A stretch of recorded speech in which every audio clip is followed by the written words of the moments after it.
Ce livre vision, livre programme de plus de 500 pages, est-il une alternative crédible au PSE?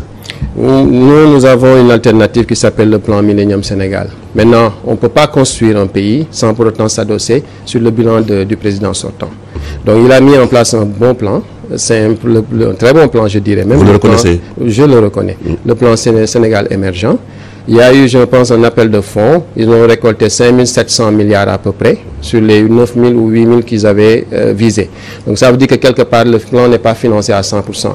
Et dans le financement, le secteur privé sénégalais n'a pas beaucoup contribué. Donc ce sont les partenaires technico-financiers, la Banque mondiale, la FMI, qui tout le temps financent nos projets, alors que ça devrait être l'inverse. C'est-à-dire c'est le privé national qui doit s'approprier de ces plans-là, essayer de le développer. Sinon, on va avoir l'étranglement de ces institutions-là. Est-ce que le privé a les reins suffisamment solides pour supporter tout cela? Justement, c'est l'industrialisation et il faut des mesures fortes déjà de l'État.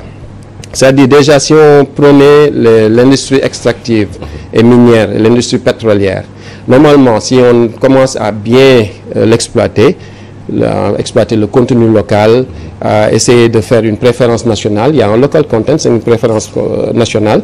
Donc tout ça va permettre à ce que les Sénégalais, qu'on crée des milliardaires, qu'on crée des gens, des capitaines d'industrie, et que des champions sénégalais. Oui. Bon, il y a le CIS, d'accord, mais je vois qu'ils ne sont pas assez puissants, à mon avis. Donc il fallait encourager les ressources qu'on a au Sénégal. Ça fait partie des actes que nous allons poser pour le millénium. L'acte 1, c'est normalement toute richesse, toute ressource naturelle, que ce soit d'abord transformée ici. Ce qu'on voit au niveau de l'or, c'est les Australiens, ils sont premiers mondiaux en matière d'or, alors qu'ils n'ont pas d'or presque pratiquement. L'or vient d'Afrique. Donc ce qu'on voit, c'est qu'on ne crée pas de manufacture, on ne crée pas d'industrie propre au Sénégal pour transformer ces produits-là d'abord ici, ensuite on peut le vendre, on peut l'utiliser ici, parce que l'or est utilisable ici. Le fer, même chose, le cobalt, le zircon, tous ces minerais-là, il faut qu'on les transforme ici, qu'on les exploite ici, sauf contrainte majeure. Donc la technologie qui est liée à ces unités, à ces industries de transformation-là, les procédés de fabrication qui doivent suivre, on doit les posséder. Et c'est très facile. À mon avis, il suffit de créer des partenariats stratégiques avec même la France. Nous ne sommes pas anti-français. Maintenant, nous sommes anti-impérialistes, comme on dit.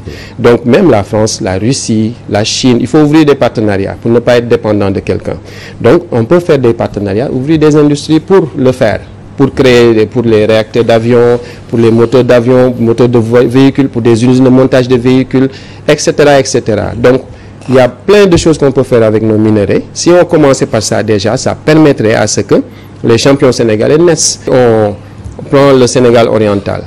On en fait un technopôle. Parce que là-bas, il y a tous les minerais. Il y a le fer au niveau de la Falémé avec la Miferso. Il y a l'or au niveau de Sabadola, Saraya, Salémata, etc. La moitié de Kédougou, c'est une zone à prospection d'or. Il y a plus de 200 permis de recherche presque là-bas.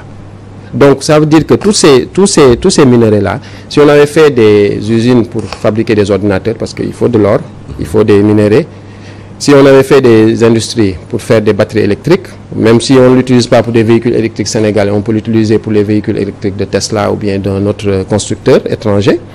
Si on faisait des industries pour comment on appelle ça, tout ce qui est revêtement des réacteurs nucléaires, etc. Si on mettait en place des centrales nucléaires, si on mettait en place tout ce qui est industrie linkée à ces minerais-là, je me dis qu'on n'aurait pas de problème de chômage.